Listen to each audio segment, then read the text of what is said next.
एक खातून सुबह सवेरे बगैर मुंह हाथ धोए घर के आम कपड़े पहने एक बेकरी में गई और अपनी सालगिरह के लिए केक का आर्डर दिया कि मैं शाम को 4 बजे आकर ले जाऊंगी।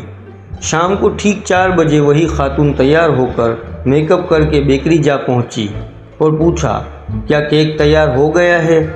सुबह आर्डर किया था।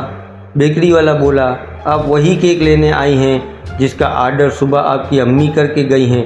औरत, अरे पागल, मैं वही हूँ, बस थोड़ा सा मेकअप ही किया है।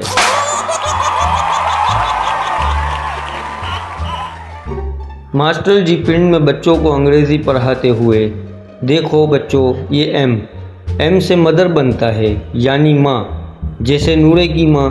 अगले दिन मास्टर जी ने बोर्ड पर W लिखा और पूछा, बच्चों ये क्या है? एक बच्चा बोला, उस्ताद जी लगदी ते नूरे दी माँ ही है पर पुट्ठी लमकी हुई है।